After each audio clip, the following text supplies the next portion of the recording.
Criminal law में justice delivery system को अगर बहुत अच्छे से समझना है तो आपको ये टाइमलाइन थ्योरी समझ में आनी चाहिए। ठीक है, टाइमलाइन थ्योरी को अगर समझने के लिए आप एक हाइपोथेटिकल एग्जांपल से हम शुरू करेंगे। ठीक है, सपोज करो कि ए, बी और सी नाम के दो व्यक्ति थे, किसी रेस्टोरेंट में लंच कर रहे थे। उसी टाइम पे ए नाम का एक व्यक्ति आता है और उन लोगों को डिस्टर्ब करने लगता है, बी और सी को डिस्टर्ब करने लगता है। बी और सी थोड़ा सा उसको रेप्लिकेट करते हैं कि आप हमें परेशान मत करो, तो गाली गलौज करना शुरू कर देते हैं। अगर बी और सी अब इतना कोई गाली देगा तो उन्होंने और थोड़ी आवाज पहुंचाई तो ये ए जो आता है बी और सी को थप्पड़ थप्पड़ मार देता है, जिसमें वो बी को जो थप्पड़ मार रहा होता है तो सी मतलब और इस तरीके से मारता है कि वो गिर जाता है बी और उसको फ्रैक्चर भी हो जाता है। ठीक है, इस बीच में काफी यहाँ पर बहसबाजी और ये सब हुआ और आसपास के जो लोग थे वो काफी डर भी गए, यार एक अच्छे रेस्टोरेंट में कोई भी आगे इस तरह से गुंडागर्दी करेगा। अब बेसिकली आपको एक चीज समझ में आ गई है कि ये जो बी और सी बैठे थे इनके साथ कोई ना कोई ऑफेंस तो हुआ है, कुछ तो इनके साथ गड़बड़ हुई है। अब ये क्या करेंगे, अब एक आम व्यक्ति जिसके साथ कभी इस तरह का ऑफेंस या रॉन्ग हो जाता है तो वो क्या करता है, पुलिस स्टेशन जाता है। बिल्कुल सही, पुलिस स्टेशन जाता है। तो ये बी और सी सीधा जाएंगे पुलिस स्टेशन। अब ये जो ऑफेंस हुआ है उसको आप या तो ऑफेंस कह लो फिलहाल, या फिर उसे कॉज ऑफ एक्शन कह लो, या फिर उसे इवेंट कह लो, क्योंकि ऑफेंस होना ना होना ये बाद में डिसाइड होता है। ठीक है, कॉज ऑफ एक्शन और इवेंट कहा जा सकता है। तो ये इवेंट होने के बाद किसी भी व्यक्ति को, जो एक आम आदमी को, आप और मैं तो एक लॉ स्टूडेंट हैं, लेकिन कोई गांव में भी कोई व्यक्ति बैठा हुआ है जिसने कभी, जिसे लॉ के बारे में एबीसीडी में नहीं पता, वो भी जानता है इसके बाद क्या करना है, रिपोर्ट दर्ज करनी है या पुलिस स्टेशन जाना है, रपट लिखा देते हैं, यही तो एक आम भाषा है। ठीक है, तो वो क्या करेगा, वो पुलिस स्टेशन जाएगा और प्रोसेस यहीं से शुरू हो जाता है कि कोई व्यक्ति को फर्स्ट इंफॉर्मेशन रिपोर्ट देने के लिए पुलिस स्टेशन जाना है। बेसिकली पुलिस स्टेशन जाना है, पुलिस वाले क्या करेंगे, उसको रिकॉर्ड करेंगे।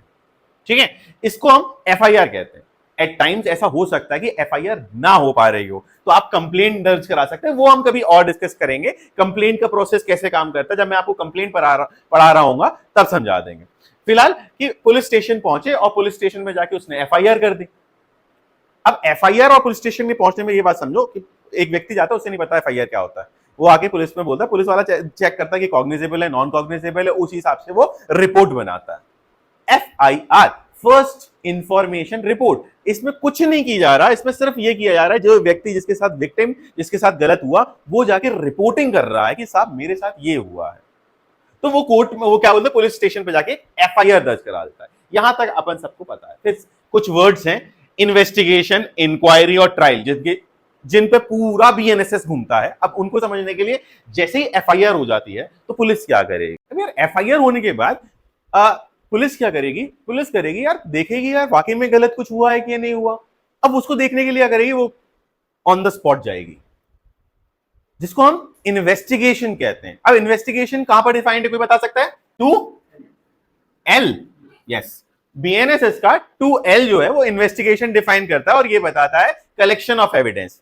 जब कोई police officer other than magistrate, यही लिखा हुआ है, police officer other than magistrate, या फिर ऐसा व्यक्ति जो मजिस्ट्रेट ने कहा है कि जाओ इन्वेस्टिगेशन करके आओ, बेसिकली कलेक्शन ऑफ एविडेंस को इन्वेस्टिगेशन कहा जा सकता है। इसमें पुलिस वाले क्या करते हैं, एविडेंस को कलेक्ट करते हैं। उसके पास एफआईआर आई, पुलिस स्टेशन गए, एफआईआर आई, इन्वेस्टिगेशन को कलेक्ट किया। अब इन्वेस्टिगेशन का कलेक्शन जब होता है तो बेसिकली एफआईआर, पुलिस वाले क्या करते हैं, इसमें एक बहुत इंपॉर्टेंट चीज करते हैं, वो पुलिस डायरी बनाते हैं।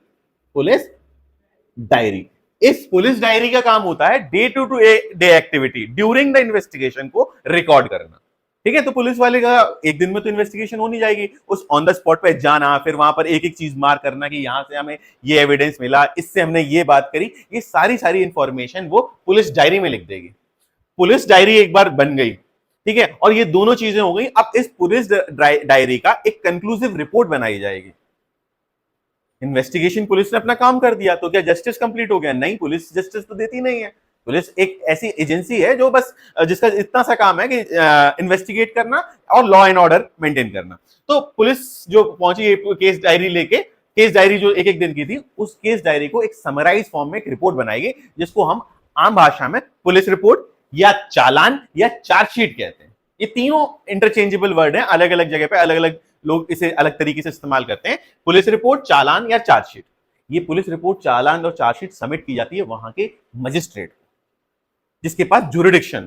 ठीक है, अब मजिस्ट्रेट क्या करेगा, उनको एनालिसिस करेगा। अब जैसे ही पुलिस रिपोर्ट सबमिट हुई, इसका मतलब यह है इन्वेस्टिगेशन कंप्लीट। आपसे ये पूछा जाए कि पुलिस रिपोर्ट कब आती है, इन्वेस्टिगेशन कंप्लीट होने के बाद ही पुलिस रिपोर्ट आएगी। एक बार पुलिस रिपोर्ट आ गई, इन्वेस्टिगेशन नहीं, क्लोज मानी जाती है। अब पुलिस रिपोर्ट आने के तुरंत बाद इंक्वायरी शुरू होती है। इंक्वायरी, दो शब्द होते हैं, इंक्वायरी एनक्वायरी, एक आई से शुरू होता है, एक ई से शुरू होता है। आप इसमें कंफ्यूज मत होना। इंक्वायरी जो है वो मजिस्ट्रेट करता है, एनालिसिस ऑफ पुलिस रिपोर्ट को करते हुए ये देखना है कि प्रिलिमिनरी स्क्रीनिंग ऑफ ऑफेंसेस, यहां पर ये चालान और चार्जशीट लिखा था ना अपन ने, बेसिकली पुलिस क्या करेगी, पुलिस यही तो बोलेगी ये ऑफेंस हमारे हिसाब से हुआ है। उन पर्टिकुलर चार्जशीट को एनालाइज करने का काम इंक्वायरी में होता है और प्रिलिमिनरी स्क्रीनिंग ऑफ चार्जशीट या फिर कुछ प्रिलिमिनरी एग्जामिनेशन की जाती है कि कोई ऑफेंस वाकई में बन रहा है कि नहीं। अगर मैं आपको इसको सिंपल शब्दों में समझाऊं, बेसिकली वो अपने जुडिशियल माइंड लगा रही है उस इन्वेस्टिगेटेड रिपोर्ट के ऊपर। तो मजिस्ट्रेट ने जुडिशियल माइंड लगाया और इंक्वायरी करी। मजिस्ट्रेट जब इंक्वायरी कंप्लीट कर देता है, उसके बाद चार्जेस फ्रेम होते हैं। सबसे इंपॉर्टेंट चीज, जब आप लोग जज बन जाओगे तब आपको बताया जाएगी, आपकी जब ट्रेनिंग चलेगी तो आपको बताया जाएगा कि एंटायर प्रोसेस में जो सबसे इंपॉर्टेंट चीज होती है टू फ्रेमिंग ऑफ चार्जेस। अगर आपने चार्जेस फ्रेम अच्छे से कर दिए, आपकी जुडिशियल लाइफ बहुत अच्छी है। ऐसा मतलब मेरे जो दोस्त सेलेक्टेड हैं वो बताते हैं सबसे इंपॉर्टेंट और सबसे क्रूशियल चीज है चार्ज फ्रेमिंग। खैर, अब सारे के सारे इसी के बेसिस पे अगर आपको कोई एविडेंस कम लगता है तो मंगा लो।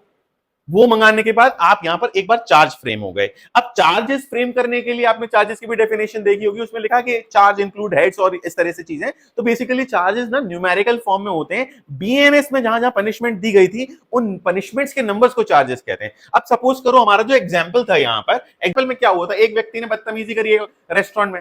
बदतमीजी में पहले उसने गाली गलौज करी, फिर मारपीट करी, जिसमें ग्रीवियस हर्ट हो गया था, उसकी हड्डी टूट गई थी। और साथ साथ वो क्योंकि रेस्टोरेंट था तो रेस्टोरेंट पब्लिक प्लेस में आती है, तो पब्लिक प्लेस पे पीस गड़बड़ हुई। तो चार्जेस क्या क्या होने चाहिए, 296 में उसने क्या बोलते हैं जो ऑब्सीन वर्ड्स और एक्ट्स बोले, ठीक है। 117 में ग्रीवियस हर्ट की पनिशमेंट दे रखी है, 115 में सिंपल हर्ट की पनिशमेंट दे रखी है, और 194 में एफरे बता रखा है, यानी कि आप पब्लिक पीस पे कर रहे। और भी चार्जेस लग सकते हैं, अदर लॉस के भी लग सकते हैं, लेकिन ये मिनिमम चार्जेस लगेंगे। तो बेसिकली ये चार्जेस फ्रेम कहां हो रहा है, जुडिशियली फ्रेम हो रहा है यहां पर, और इंडिकेट जो हो रहे हैं वो यहां पर भी हो रहे हैं। ऐसा नहीं है पुलिस वाले वहां पर चार्जेस नहीं बता रहे, वो वहां पर भी, वो भी इंडिकेट कर रहे हैं यहां पर। और बाकी यहां पर चार्जेस फॉर्मली फ्रेम हो रहे हैं, यहां इंडिकेशन हो रहा है या फॉर्मल फ्रेमिंग ऑफ चार्जेस हो रही है। अब एक बार जब चार्जेस फ्रेम हो जाते हैं उसके बाद ट्रायल शुरू हो जाती है। तो बेसिकली हम ये कह सकते हैं एक बार चार्ज फ्रेम हो गए उसके बाद ट्रायल शुरू हो जाएगी। अब ट्रायल क्या होता है, trial basically judicial examination of witness and evidences होता है। विटनेस मतलब अक्यूज्ड के अंदर आ जाएगा, विटनेस भी आ जाएगा, और अदर तरह की डॉक्यूमेंट्री और ओरल एविडेंसेस यहां पर लिए जाएंगे, है ना। तो ट्रायल के स्टेज पे मजिस्ट्रेट क्या कर रहा होता है कि क्लोजली एग्जामिन कर रहा होता है जो चार्जेस लगे हैं। उन चार्जेस में वो जो व्यक्ति जिसके ऊपर चार्जेस लगे हैं वो वाकई में कुछ गड़बड़ कर रहा था या वाकई में ऑफेंस हुआ है या नहीं हुआ, ये जुडिशियल डिटर्मिनेशन जो हो रही होती है वो ट्रायल स्टेज पे हो रही होती है। अब ट्रायल में एग्जामिनेशन हो गया। अब ये एग्जामिनेशन और एग्जामिनेशन का प्रोसेस एक बार कंप्लीट हो गया, फिर क्या किया जाएगा। तो इसके एंड तक आते आते, उन चार्जेस के एग्जामिनेशन के बाद आते आते जज को समझ में आ जाता है कि आखिर क्या ऑफेंस हुआ है। दोनों पक्षों की बात रख दी जाती है, सारे के सारे एविडेंस आ जाते हैं। अब इसके बाद क्या होगा, इसके बाद आपका जजमेंट आता है। वंस ट्रायल कंप्लीट्स और कंक्लूड्स, जजमेंट कम्स। अब जजमेंट के अंदर दो ही चीजें हो सकती हैं। अगर ट्रायल में ये पता चला कि हाँ भाई साहब इस पर्टिकुलर ऑफेंस में ये चीजें हुई हैं, इस पर्टिकुलर एक्ट में ये ऑफेंस आ रहे हैं, तो वो उसमें कन्विक्शन कर देंगे। और बाद में पता चला कि नहीं यार ये जो कहानी है वो मनगढ़ंत है या फिर इसमें ऐसा कोई सब्सटेंटिव एविडेंस नहीं मिल रहा है, तो वो क्या कर देगा, इसको एक्विटल दे देगा। बेसिकली कहानी यहां से कॉज ऑफ एक्शन से शुरू होती है, कन्विक्शन और एक्विटल पे खत्म होती है। और बीएनएसएस भी ऐसे ही चल रहा है। बीएनएसएस को भी आप समझोगे तो बेसिकली क्या है, कैसे इन्वेस्टिगेशन होगी, कैसे ट्रायल होगी, कैसे इंक्वायरी होगी, कैसे फिर बाद में एग्जामिनेशन होगा, कैसे जजमेंट आएगा, उसके अलग फॉर्मेलिटीज इस पूरे एक्ट में दे रखी हैं। अब मैं टाइमलाइन थ्योरी को अगर फिर से बता दूं तो इसको बहुत सिंपल चीजों पे रखो। सबसे पहले कॉज ऑफ एक्शन अराइज होता है। कॉज ऑफ एक्शन अराइज होने के बाद पुलिस स्टेशन में जाके आप फर्स्ट इंफॉर्मेशन रिपोर्ट करते हो या मजिस्ट्रेट के पास जाके आप कंप्लेंट दर्ज कराते हो। उसके बाद एक बार एफआईआर होगी तो फिर इन्वेस्टिगेशन ऑटोमेटिकली शुरू हो जाती है। इन्वेस्टिगेशन एक बार कंप्लीट हो गई तो पुलिस रिपोर्ट बनती है, पुलिस रिपोर्ट को चालान, चार्जशीट ये सब भी कह सकते हैं, और फिर जाके स्टार्ट हो जाती है इंक्वायरी। कौन करता है? मजिस्ट्रेट करता है। इंक्वायरी के अंदर क्या करता है? Preliminary screening of those charges, जो चालान और ये चार्जशीट दे रखी है उसको करता है।